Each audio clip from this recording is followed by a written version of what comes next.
in the day and age of social media, for example, so much of how people see themselves are in the eyes of others. It's how they present themselves. The kids want to have the Mhm. perfect post.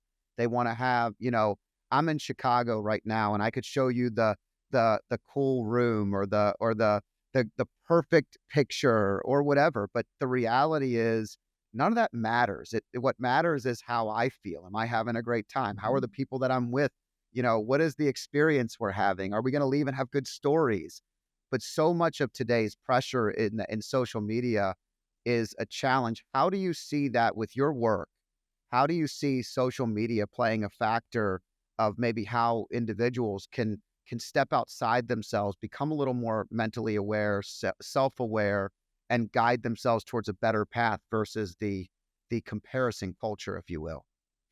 Yeah, well, I think social media actually brings a really uh, interesting tie-in to what happens when we're not self-aware. Because I don't know if you're like me, Scott. I could hop onto Instagram, and then all of a sudden, 45 minutes later, I've just watched all kinds of Pomeranian videos and behind the scenes at an Adele concert, and I'm like, what just happened to this past 45 minutes? How did I get here? Right.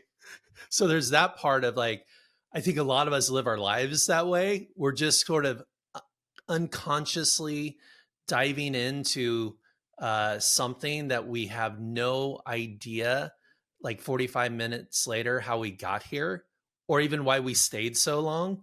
Okay, so there's that part of it. And then I think there's also the social media. The more practical thing is, I think social media is just an opportunity for us to be in constant comparison with other things or other people. And I actually don't think that produces positive things for your growth or my growth. Uh, it, the sort of lever of comparison can sort of be effective in a to a level and to a certain point, but I've never seen comparison create transformation. I've seen me actually doing the inner work, me getting honest with myself, me taking ownership of my life, me having wise mentors come alongside and challenge me. I've seen that produce transformation, but never through just straight up deluge of comparing myself to other people.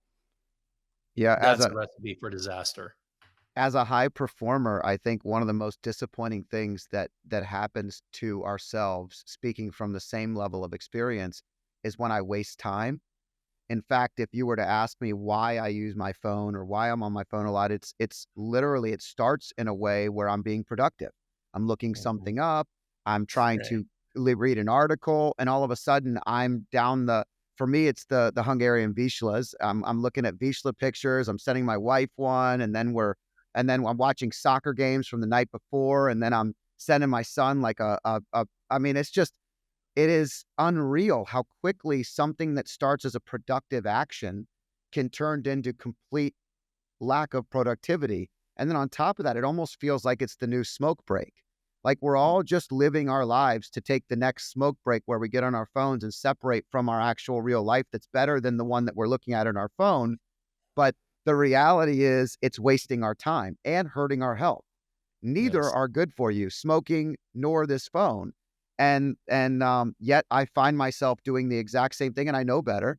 We all know better, but it becomes almost a trap that you get into. I don't know what the what you described as the solution is action and Mhm. doing the action of being around people that are making you better, not just looking at them and watching them on TV, but actually putting yourself out there, going to some of these events where you're challenged or you're teaching or you're learning. But I do feel, I just want to reiterate, I do the same things. Well, yeah, we all do because it is so seductive and ever present and easy. But if we're talking about high performance here, we realize that we actually do have to make some decisions around things that are creating avenues into or getting us onto roads where we don't want to go. Like I actually don't want to increase the noise in my life. social media increases the noise. Like there's a point to where good leadership, wisdom, it actually requires us to eliminate noise and to get quieter, not noisier. So, like, I look at that and go, well, do I want a noisier life or do I want a quieter life so I can do the deeper work? The comparison thing, obviously, not helpful.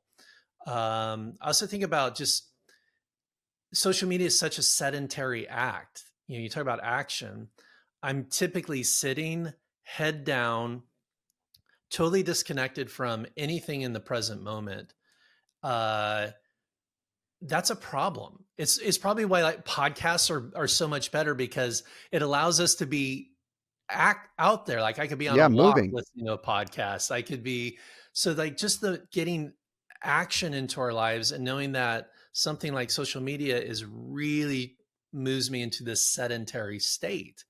And so again, so much of high performance, it's not complicated and you got to jump through all these hoops, but you do have to identify some of the basics that work against your high performance. I'll give you a really good example. I go to bed at 9 o'clock every night. That's a basic thing, but 8 hours of sleep, I've found that if I have 8 hours of sleep, I operate at a much higher performance than on 5 or 6 hours of sleep. It's a basic thing. I don't have to pay $30,000 to have this thing added to my life. I don't have to get an education and sleep. I just have to go to bed at 9 o'clock.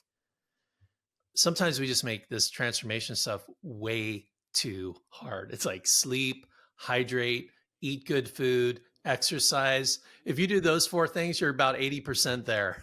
Yeah, and add in a little real connection, not fake connection with the social Yes, media. there you And go. now, Yes. like, I wear a Whoop, and what's funny is I've noticed that when I'm around family and friends, people that I really enjoy, my recovery is so much stronger. So Yeah. it's the energy that I'm receiving from the people around me on top of the sleeping well.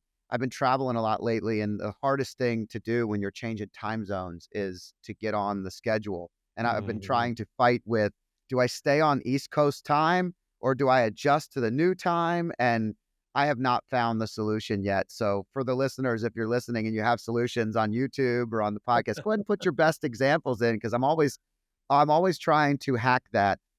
You make me think it's almost like first of all, simplifying is always the answer. And if you think about like I think it was Michael Gerber's book, The E Myth, right? If you Mhm. think of the E Myth for life, the E-myth of like, it's all about like, what are the things we can scale and replicate and do simply, not the things that complicate, that become extra tasks that add employees and people and Yes. complexity in areas that we don't need. And that's really, I think, the stress that we're talking about, to bring it back to social media or whatever it may be, the stress that we put on ourselves to disconnect like that, like we've earned it, is definitely something that everybody can relate to and could do a little less. If you like clips like this, I have a similar clip here. And if you want to watch the full video, click here.